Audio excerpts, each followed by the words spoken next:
me into it. Slap! James staggered back under the force of Lily's blow. How dare you? She hissed furiously.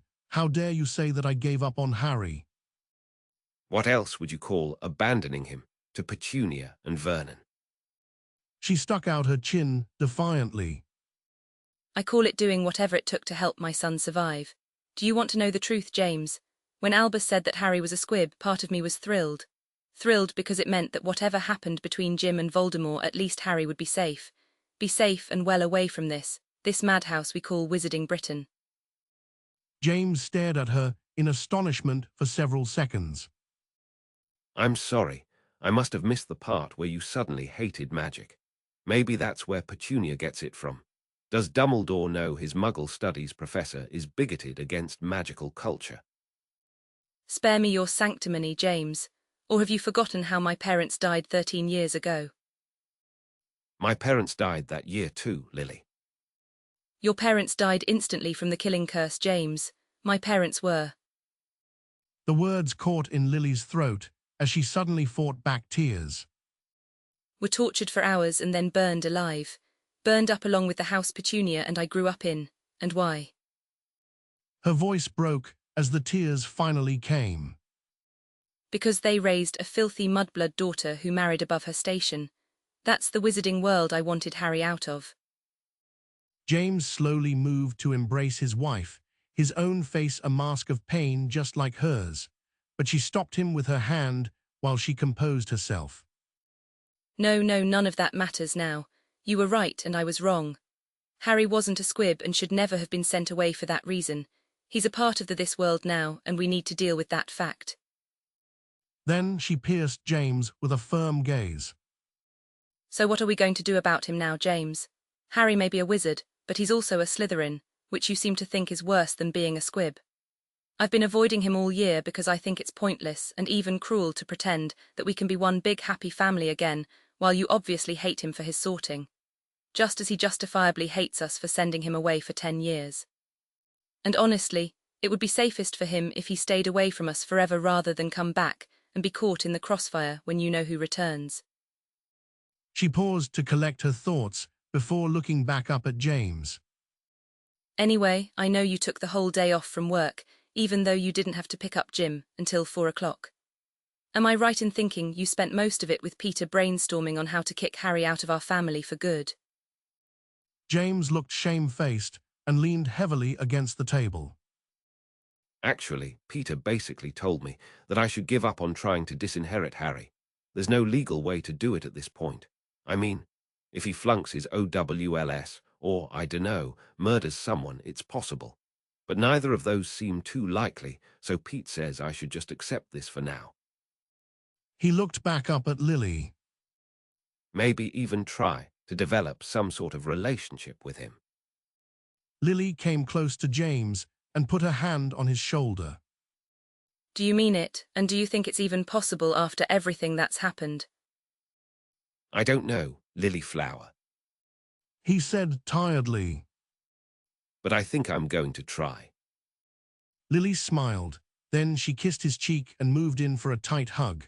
James hugged his wife back as if afraid she'd disappear, but the love he felt for her couldn't overcome the icy fear that gripped his heart. Diagon Alley, 3:30 p.m. earlier that day. James, we have been over this and over this, said Peter, who had spent hours arguing with James to no avail. It was a good thing they were billable hours. I warned you from the start that it would be nearly impossible to disinherit Harry unless the boy actually did something listed as grounds within the Inheritance Act of 1588. Well, he's only 11. He's not going to commit a Class AAA felony. He's not going to get some Muggle girl pregnant out of wedlock. From what you've said, it seems unlikely he's going to flunk out of Hogwarts, and I doubt seriously that he's going to swear fealty to the King of Spain. James groaned and put his head into his hands. They'd been arguing all morning about various options. Peter pointedly reminded James that his obstinate refusal to tell Peter why he wanted to disinherit his heir presumptive made things even more difficult. What has the boy done to you to provoke this reaction? Is it just the Slytherin thing? Or is it that you think the boy who lived is more deserving of inheriting your fortune than the one you thought was a squib? Jim being the boy who lived has nothing to do with this, Peter. And I don't give a damn about the fortune. Hell, I'd give Harry every last nut in my vault if he'd just give up the Potter name. But I cannot have a Slytherin heir, and that's all there is to it. Peter stared at James in complete astonishment. Do you really mean that? You'd bankrupt your family just to cast Harry out of it. And just because of his sorting? I don't understand. And I don't need you to understand, Peter. Snapped James irritably. I just need you to make it happen. Peter's eyes narrowed, then he smiled. All right, James. Here is my official legal advice. Make peace with the boy. Abandon all efforts to disinherit him. If possible, get the boy to move back in with you and Lily during the summers. Surrender. He held up a hand as James started to object. For now, honestly, I think your biggest problem in dealing with Harry is that you really don't know anything about your own son. What makes him tick? What he wants out of life? What his hopes and fears are? So bury the hatchet and try to establish a rapport. When he turns 15, he'll be entitled to the heir apparent stipend, which is a comfortable lifestyle, but not filthy rich by any means. He won't come into his full inheritance and the benefits of lordship until you're dead, which might be 60 or 70 years if you take care of yourself. So maybe, if you and he are getting along by the time he turns 15, you can turn his Slytherin nature to your advantage and persuade him to leave the family in exchange for a hefty lump sum payment. Peter paused, and his eyes gleamed a little bit more. And if not, maybe closer proximity will show you which buttons to push to get him to do something for which you can legally disinherit him. Certainly, it's a better idea than anything else we've tried. James sighed. And if that doesn't work? Peter smirked unpleasantly, and that rat-like gleam in his eyes practically burned. If no legal process has worked by the time the boy's of age, then I'll simply have to look into alternative approaches. James stiffened. Like what? Peter's smile abruptly dropped away. Like things you won't be told about before I do them so that Lord Potter can have clean hands. He snapped. You've been trying to disinherit the son you abandoned for nearly 10 years, James, and we're nearly to the point where plausible deniability may be necessary for any future efforts. And if we do reach that point, you will let me do my job and not ask me any unpleasant questions about how the sausage gets made. The gleam intensified to the point that James had to look away from his old friend, just as a week before he could barely maintain eye contact with Albus Dumbledore. But in that case, the old man's gaze filled him with shame for failing to live up to Gryffindor ideals.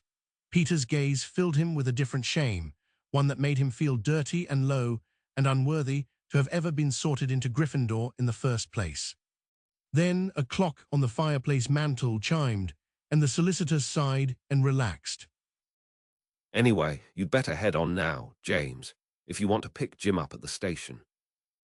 Then he perked up and snapped his fingers. But I almost forgot, before you go, stop in with Yvette. She has some papers for you to sign, some diversification plans for your portfolio. You may need to increase your liquidity if you end up having to bribe the boy into submission. James stood slowly and shook Peter's hand. Thanks, Pete. I'm sorry I snapped earlier. I really do appreciate all your help with this. Think nothing of it, James. That's what friends are for. Now you go home and look after your wife and son. You just leave Harry Potter to me. Then Peter smiled broadly, which James always found disturbing on account of how unusually sharp his friend's teeth were. Potter Manor, 8 p.m. Both exhausted from their argument, James and Lily left the kitchen and headed up the stairs. A moment later, there was a flourish of motion, as Jim Potter, who had been standing and eavesdropping in the next room, dropped his invisibility cloak and grabbed the edge of a chair as his knees nearly buckled. The power the Dark Lord knows not. The prophecy said. Neither can live while the other survives. The prophecy said, his mother was desperate to get him whatever training she could because she had no faith in the mysterious, hidden power alluded to in the prophecy. His father, on the other hand, had so much faith in the prophecy that he didn't see the need for any additional training at all. But both of them agreed on one point. If Jim Potter could not defeat Voldemort, then Voldemort would win and Jim would die, along with his parents, his friends, and everyone he cared about, and his entire world would be plunged into darkness and fire. As the enormity of his burden struck home, Jim slowly slid down the wall he'd been leaning against and fought the urge to sob. For